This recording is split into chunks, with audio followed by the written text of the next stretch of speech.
내 아이를 안고 싶어요입니다. 어머니여도 어머니가 아니어도 여성. 저는 지금 현재 자식 총 4명이 나왔습니다. 속에서 저희 큰딸은 지금 북한에 있고요. 두 번째 아들이 10달 만에 북한에서 죽었습니다. 그리고 세 번째 낳은 자식이 지금 현재 중국에 있는 딸입니다. 제가 지금 오늘 이 기자회견장에서 말하고 싶은 아이는 바로 중국에 있는 딸입니다. 그리고 네 번째가 아들인데 그 아들은 지금 현재 한국에서 함께 품에 안고 살고 있습니다. 북한의 딸 같은 경우에는 어대 외독자 집안의 마지막 자손이라서 친할아버지, 친할머니, 친아빠 손에서 행복하게 사랑을 받으면서 살고 있습니다. 그래서 제가 이혼하고 나올 때 제가 부모가 없고 친정이 없기 때문에 이혼 조건에서 일단 아빠한테 졌습니다. 그래서 제가 아이를 양도를 하게 된 겁니다. 그렇지만 지금 현재 중국에 있는 딸 같은 경우에는 탈북할 때 임신된 줄 모르고 탈북했습니다.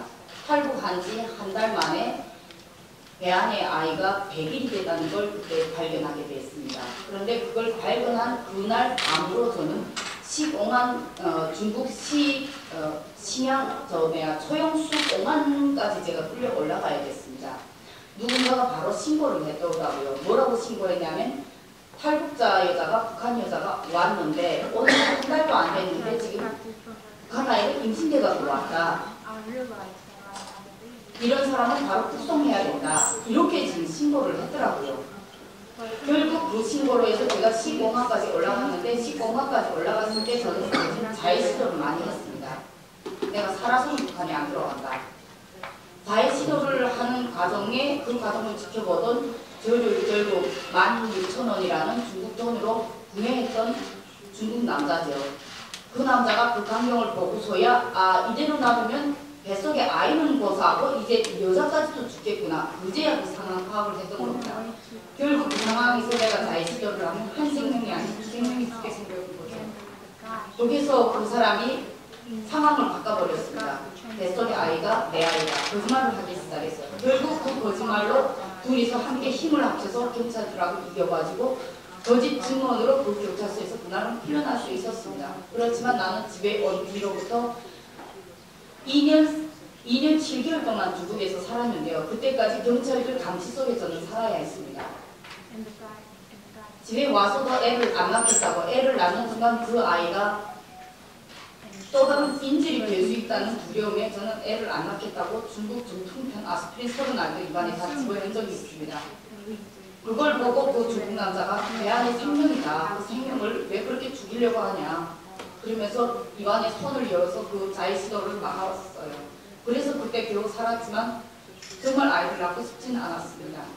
그렇지만 경찰이 감시 속에서 어쩔 수 없이 저는 아이를 낳아야 했고 아이를 낳자마자 가장 먼저 두려운 것이 호적이 안 올린 아이들은 엄마가 북송이 당할 때 함께 북송이 당한다는 걸 제가 들었습니다. 그래서 아이만은 살리고 싶어서 결국 원하지 않는 아이였지만 아이만은 살리고 싶어서 제가 애 낳은 지 2달 만에 호적 올리는 것을 동의해버렸습니다. 그래서 그 아이는 그 사람의 친딸이 아닌 그 사람 자체가 결혼은 했지만 와이프가 호적에 올릴 수가 없기 때문에 입양난 자식으로 이렇게 호적을 올렸습니다. 그것이 오늘날 발언이 될 줄은 정말 생각도 못했습니다. 2009년 3월에 제가 중국집에서 뛰쳐나왔는데요. 나오게 된 동기가 김정일이가 2009년 4월에 중국을 방문한다는 소리를 들었을 때였습니다. 2009년 4월에 중국을 방문을 할 때 김정일이가 중국을 방문하기 전이면 탈북자는 거진 대규모 소동이 일어난다고 들었습니다. 그 탈북자 대규모 소동이 일어나면서 탈북자들을 바로 다 북송을 시킨다는 그 소리를 들었을 때 저 같은 경우에는 경찰서에 제일 먼저 등록이 되어 있는 탈북자입니다. 그러니 제가 어떻게 마음 편히 거기서 살겠어요.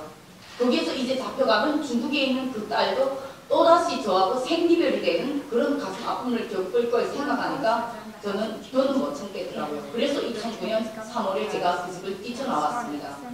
뛰쳐나올 때 브로커선이 하나도 없다나니까 아이를 데리고 나올 수 있는 조건이 안 됐습니다.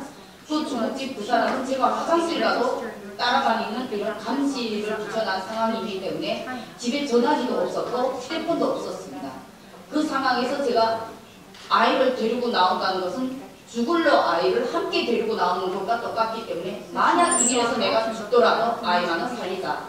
이런 의미에서 제가 혼자 뛰쳐나오게 된 겁니다. 많은 사람들이 왜 집에서 뛰쳐나올 때 아이를 데리고 나오지 못했냐 이렇게 얘기를 하지만 그것이 현실 불가능한 그런 환경이었기 때문에 저는 어쩔 수 없었던 것입니다. 그 다음 바로 뛰쳐나온 이후에 저는 프로포선을 찾아서 중국 범면으로 해서 정거를 넘어서 아거강을 건너 미얀마, 태국 이런 과정을 거쳐서 제가 한국에 오게 됐습니다. 제가 이런 기자회견 자리를 2013년부터 생각하고 있었다면 여러분들 믿으실지는 모르겠지만 그때부터 저는 이미 머릿속으로 그걸 생각하고 있었습니다. 제가 방송활동을 시작한 지가 2013년부터인데 그때 처음으로 북한 인권에 대해서 눈을 뜨게 되면서 저는 이 문제를 사회에 부각을 시키려고 이미 생각을 했댔습니다. 그런데 왜 오늘에야 2016년이 된 이제야 내가 이 문제를 시작하게 됐는가. 기자회견장까지 나오는 것은 또 혼자 신경이 나올 수가 없었습니다. 제 혼자서는 아무것도 할 수 없었고요. 내가 하겠다고 말만 해도 주변에서는 창피스러운 줄 알아라. 망신스러운 줄 알아라. 별 소리를 다 들었습니다. 그리고 중국의 아이를 찾겠다고 하니까 욕심이라고 합니다. 과연 이것이 저의 욕심일까요?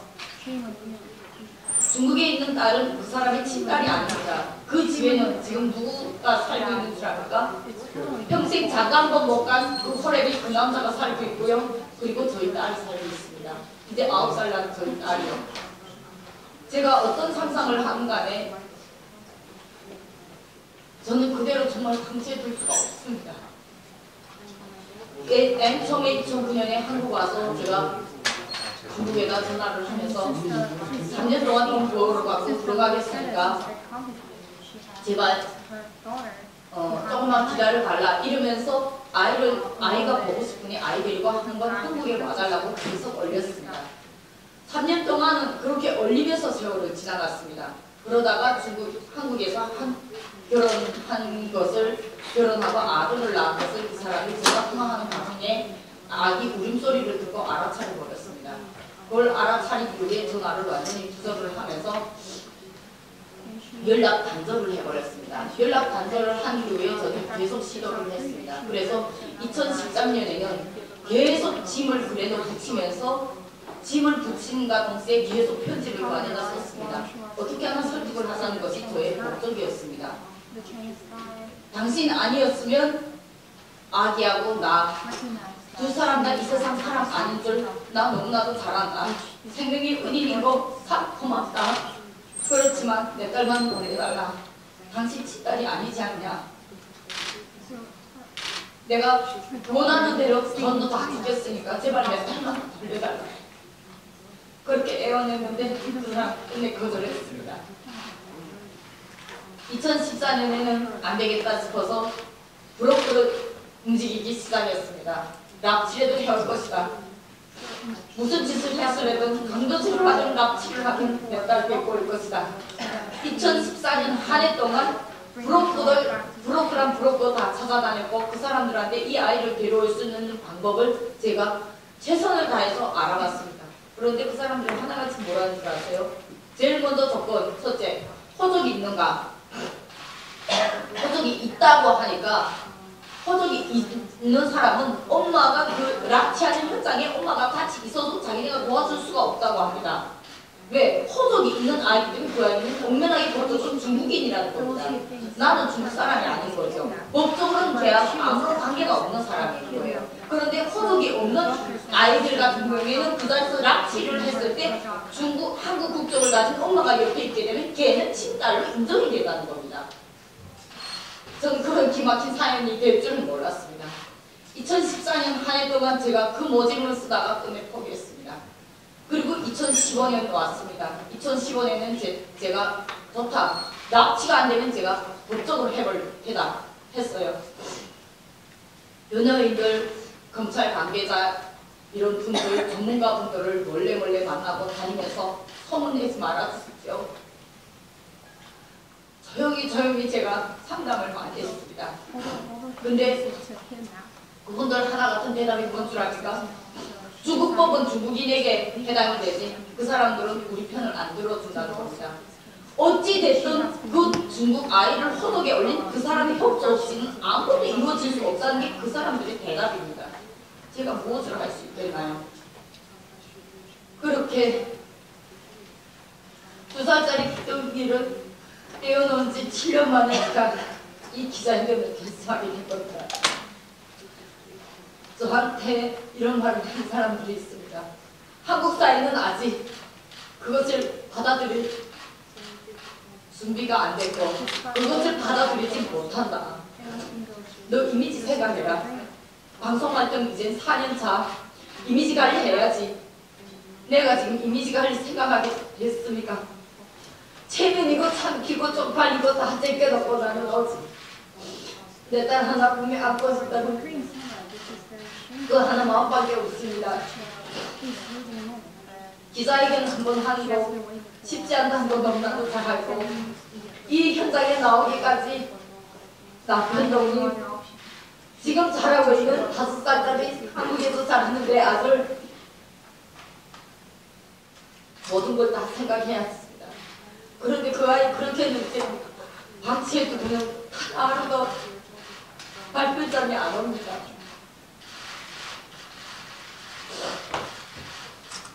그래서 저는 어느 날 이렇게 기자회견장까지 나오게 됐거든요. 제가 그 사람한테 그때 마지막 전화 통화를 해서 요구한 거는 오직 하나. 저 아이를 나한테 돌려줄 수 없으면 당신이 데리고 살아. 그러되 나하고 전화 통화하고 내가 아이를 만날 수 있게만 해서 목소리라도 듣게 해주고 아이 자라는 모습 볼 수만이라도 있게 해서 그렇게 요구했지만 그 사람은 그 모든 것까지 다 거절했습니다. 지금 현재 아이는 작년 12월에 제 곁에 앉아있는 조아라 씨를 통해서 그 지인분들, 남편 지인분들, 지인의 지인 4단계를 걸쳐서 사람을 끝내 집 앞에까지 한번 보내봤습니다. 그런데 그 갔다 온 사람이 딱 한마디 하더군요. 그 여자 누군지는 모르겠는데 그 동네 얼씬도 하지 말라 해라. 나타난 순간 병신이 되지 않으면 죽을 것이다. 그 동네에서 얼마나 협박을 받고 돌아가는지 그것이 지금 현재 상황이고요. 그 사람이 작년 12월에 갔을 때 아이가 학교를 다니고 아직 아이가 그 집에서 자라고 있는 것까지는 확인하고 왔습니다. 지금 현재 저희 아이 상태는 그 상태입니다.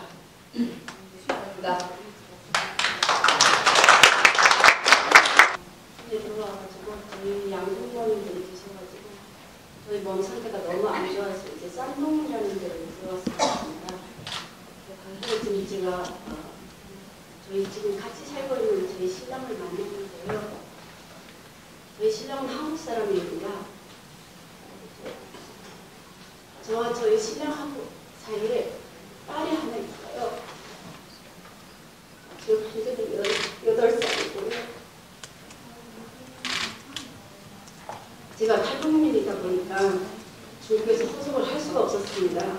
또 역시 저희 신랑은 한국 사람이니까 애기 호적을 올릴 수가 없더라고요. 그래가지고 저희 신분증을 해야만 애기 호적을 올릴 수 있겠다 싶어가지고 여기저기 손을 놔가지고 신분증 하려고 많이 노력을 했는데요. 그냥 밑 빠진 독에 물 붓기더라고요. 그러다가 이제 한국에 들어오게 됐는데요. 뭐 다른 여기 지금 탈북민들도 계시지만은 이름이 있고 같이 들어오는 조가 있습니다. 근데 저는 조가 없었어요. 저 이름 혼자서 탈북을 하게 되었습니다. 근데 갑자기 전화 한 통을 받고 한국으로 들어와야 했는데요. 아기를 어디다 바뀔 데가 없었습니다. 그때 저희가 알고 있던 그 조선족 부부가 있었거든요. 그 부부에게 맡겼어요. 또 뭐가지 지내보니까 사람들이 부부가 참 마음이 착하고 좋더라고요. 근데 세상에 믿을 사람이 하나도 없더라고요.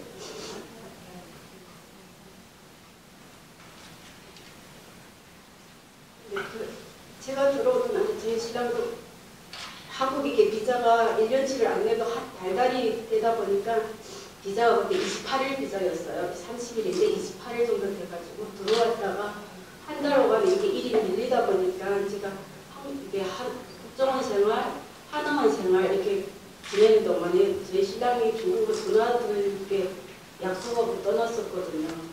근데 저희 신랑이 또 들어와서 또 일이 너무 밀리다 보니까 여기 뭐 그냥 회사다니는 일이 아니고 자영업이다 보니까 이렇게 미처 못 나갔어요. 한 달 보름이 지나가지고 그간에 그냥 매일 전화 통화를 했었다더라고요. 저는 이제 태국을 거쳐가지고 태국에서는 전화 통화를 했었거든요. 국정원에 들어와가지고 제가 또 간첩협의를 받아가지고요. 일행이 없어서 혼자다 보니까 남들보다 좀 한 달 더 해서 8개월을 있었거든요. 예, 그 기간 동안에 전화 한 통 저는 안 지키더라고요. 그게 너무 답답하고 그랬었는데 하나원 나와가지고 이제 저희 신랑하고 통화를 했는데 저희 신랑이 저한테 애가 없다는 얘기를 잘 못하더라고요. 그냥 잘 지내고 있다고 얘기를 하기 때문에 그냥 아무렇지 않게 저는 하나원 생활을 마칠 수 있었습니다. 그래가지고 이제 하나원 나와가지고 집에 와서 이제 중국을 가야 되는데 그렇게 비자가 쉽게 안 나오더라고요. 6개월 만에 나오는데 제가 국정원에 전화를 했어요. 지금 상황이 너무 바쁜 상황이라 좀 비자를 더 다른 사람보다 좀 빨리 내주면 안 되냐고 하니까 그렇게 할 수가 없다고 그러더라고요. 어떻게 돼서 애가 전화 통화가 끊기게 됐냐고 하니까 한 달 보름 돼가지고 한 며칠 하루 이틀은 전화하다가 통화가 안 되니까 뭐 혹시 뭐 핸드폰에 이상이 있으나 그래서 통화가 안 되는 것 같다고 생각했다더라고요. 저희 신랑이.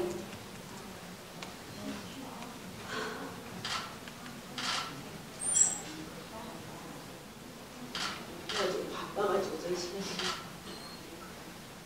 나가는 그때는 이미 붙은 거예요. 그 애기 가져서 누가 집 가구 뭐 다 팔고 이미 벌써 떠났더라고요. 그게 주변에 아는 분들고 물어보니까 모른다고. 가게 나온 지도 오래됐다고 얘기를 하는 거예요. 그 이후부터 처음부터 저희 집안이 버는 돈을 다 거기에 투자하려고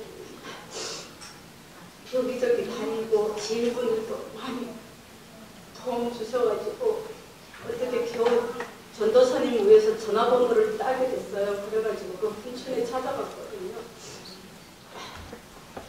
근데 그게 그 사람 지인분이 있어. 그 사람들의 지인분이 만나서 얘기를 들었는데 여자하고 남자가 와가지고 그 지인분이다 보니까 알고 있었을 거 아니에요. 아기를 데리고 왔더래요. 그래가지고 언제 이렇게 아기를 낳냐고 하니까 뭐 어떻게 해서 뭐 부시를 붙이면서 아기 낳았다고 그러더래요. 그래가지고 어떻게 됐냐고 하니까 사는 게 너무 힘들어가지고 아기를 우리가 키울 수가 없다고 다른 데 좀 잠깐 맡겼다가 다시 찾아오면 안 되겠냐고 그렇게 얘기를 하더래요. 근데 설마 자기 자식을 이렇게 남한테 맡긴다는 건 이해가 원인도 안 됐다 하더라고요. 그러면서도 불구하고 뭐 친구고 하다 보니까 너무 그 힘든 얘기를 하니까 받아줬다네요. 우리 기림성에서 오신 그 한국 부부한테다가 그냥 아기를 맡겼대요. 그러니까 아기가 없어서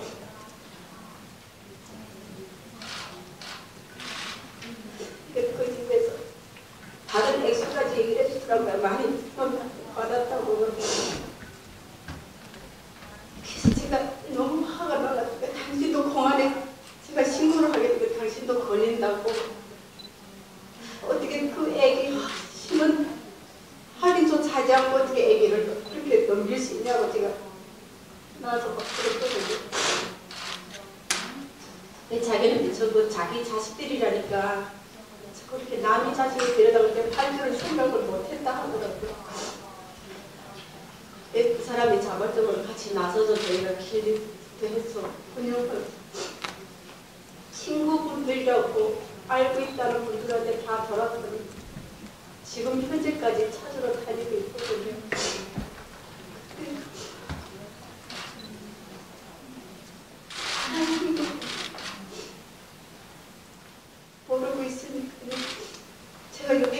나오기는 너무 많이 힘들었어요.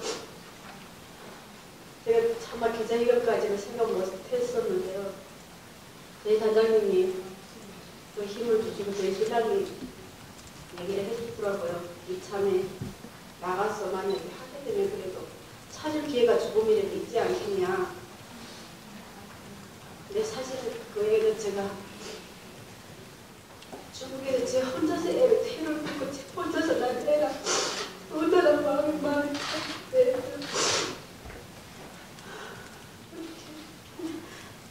사람이 자기 자식 아닌 남의 자식을 바라볼 수가 있을까요? 저희 부부가 그 다니면서 버린 돈을 많은 돈을 뿌렸지만 찾을 수가 없어요. 어디에서 사는지, 누구하고 같이 사는지, 무엇을 먹고 사는지, 그냥 살아있다는 것만 알고 있어도 이렇게 가슴이 미어지지 않을 것 같습니다. 지금 상황이라면 그분들이 진짜 우리한테는 아기가 필요하다면 제가 한 달에 한 번씩 나가면 한이 그래도 살아있는 것만 확인하면 좋겠습니다.